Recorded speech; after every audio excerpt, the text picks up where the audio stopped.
If you're always going around with the fear of suffering, as long as fear of suffering is there within you, you will never walk your life with full stride. It'll always be half a step. Most human beings have crippled themselves simply because of fear of suffering. What will happen to me is always the question. Whatever happens, this is how I will be. If this assurance comes to you, only now you will want to scale the peaks of life and see, what about it? If it happens, makes no difference to you. If it doesn't happen, makes no difference to you. That's when you would like to really explore every dimension of life. So first and foremost thing is this, that your way of being is not determined by what's around you. If you bring this one aspect to you, there is no fear of suffering. Once there is no fear of suffering, you will traverse the breadth and length of this life without hesitation. When it comes to what you want to do, you must think clearly, it's very important. Thinking clearly means, the question is not about what will get me this, what will get me that. Is your life precious to you? All of you, I'm asking. Your life, is it precious to you? Yes. So before you invest this life into something, you must look whether today if I invest my life into this, after 25 years, will it still mean a lot to me? After 50 years, will it still mean a lot to me? At the end of my life, if I turn back and I look, will I be proud of this or will I be ashamed of what I'm doing right now? Doesn't matter what other people say. But you should not do anything that you will feel ashamed of, isn't it so? Huh? It doesn't matter, people say so many things. Everybody has an opinion, it's their business. But you don't do something that you will feel ashamed of, isn't it? Then you're turning against yourself. Somebody turns against you, you can leave them and go somewhere else. If you turn against yourself, you'll have to live with it forever. So, this is all you have to look at it. Something will get you money, something will get you comfort, that's not the point. What you choose to do, will it give you a life? When I say give you a life, are you just trying to make a living or are you trying to make a life out of this? It's important. Making a living is not an issue. A worm, an insect, a bird, an animal, all of them are making their life, making a living, isn't it so? They're even making a life out of it, but definitely they're making a living. So making a living with such a big brain is not an issue. Earning your food is not an issue, making a living is not an issue.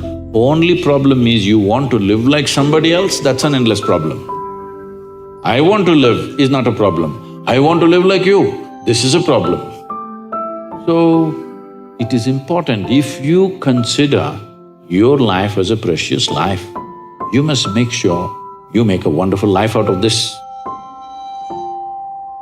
If your friend does not do well, you'll feel sad about it. If he does very well, you'll feel very sad about it. So you have fixed yourself in such a way, whichever way you cannot be happy. You're in a self-defeating mode. No matter what happens, you will not be happy. If you want to understand what I'm saying, you go and stand out on one of the main streets in Bangalore city. Leave the poor people who are selling kadlekai on the street side, leave them. Only look at those BMWs, Mercedes and Maseratis and whatever is going around in Bangalore city. Only look at the dream cars, okay? Because many of you may have dreams also of this. Just look at all these people. You think they are in a profusion of joy, driving this car like that? No. Only in case it's a stolen car, you see the joy. Otherwise, no. So success has not brought joy to them. If they're failed, of course they're frustrated. Because the very mode of approach is like this. If this mode of approach comes, whichever way, it's not going to work. Because it's not even about you, it's always about somebody here, it's never about you.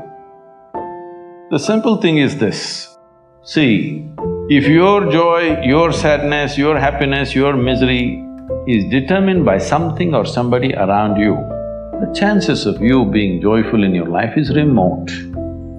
Yes or no? Is it true that human experience is created from within? Hello? Hello? I'm asking all of you. Is it true that human experience, joy or misery, agony or ecstasy, madness or sanity, everything is created from inside?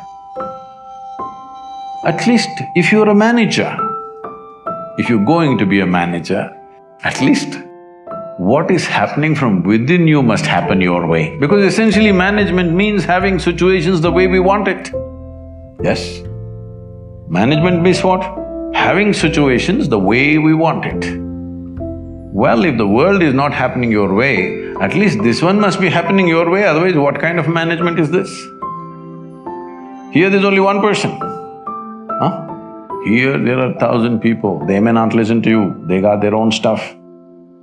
But here there's only one person, at least here what you want must happen, isn't it? If what you want happened, would you keep yourself blissed out or miserable? What's your choice? You must choose, I'm going to bless you now. Huh? Blissed out, of course. So if such a thing is not happening, then all these problems come. If things work, it's a problem. If they don't work, it's a problem. If you get a seat in this institution, it's a problem. If you cannot get out of this, it's a problem. You like this place so much, you don't mind staying here, it's not like that. You must get in and you must get out ahead of others, everything. It's never about you, it's always about something else. Outside is a variable situation. Who these people are today, tomorrow we don't know what they will say. Yes? Tomorrow morning we don't know what they will say. If your way of being is determined by all these people, then you are a mess, you're bound to be a mess. See, you are a product of this planet, yes or no? Whatever nonsense individuals may think about themselves, we are all just a pop-up from this planet. You've seen those pop-ups on the computer screen? Pop, pop, yes? You're just a pop-up, you'll be gone. You can't believe you will be gone. Ah, me? I will be gone? Yes, all the very smart people, countless number of people who walked this planet before and you and me, where the hell are they, huh? Not a sign. All became topsoil, isn't it so? Weren't they pop-ups? Aren't you a pop-up? Poop, poop. You may think you have a great life and this and that. As far as the earth is concerned, it's just recycling its soil. Just throws you up and draws you back, throws you up and draws you back. So in this little pop-up, the important thing and the most important thing is, you create sensitivity within you, such sensitivity that every dimension of life comes into your experience.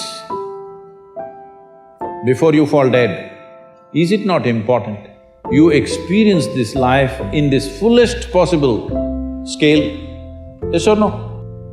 Experience means people think, we must party every day. No, same damn thing how many times you will do. There is much more for the human life to explore. You must become sensitive. When I say sensitive, because the word sensitive is used in a wrong way, in the sense, when people say, oh, she's very sensitive, we are supposed to understand, she will get hurt for just about anything. Yes? No, being sensitive to life and being ego-sensitive are two different things. Being sensitive to life means if you walk into this hall, you experience everything that's here, you don't miss a thing. If you walk outside, you don't miss a thing. Every dimension of life should come into your experience. You talked one time, I thought this was so interesting, about how every time you get a belief, it's like a conclusion, and every conclusion is a death unto itself, and it's like shutting a door on something. Yes, otherwise, see, you just see, you look at your own picture when you're 5 years of age, it's like this. Slowly it's becoming like this. What is it? You're dying in installments. The more conclusions you make, the less alive you become. This is all that's happened to people. They call this knowledge. This is not knowledge. This is just conclusions that you're drawing about everything. See, with all this scientific exploration, the fact is that even today, we do not know one single atom in its entirety. We know how to use them. We know how to use everything on this planet, but we don't know a damn thing about anything. Over 90% or 99% of an atom is empty. We don't know what that emptiness contains. Over 99% of the cosmos is empty. We don't know what that is.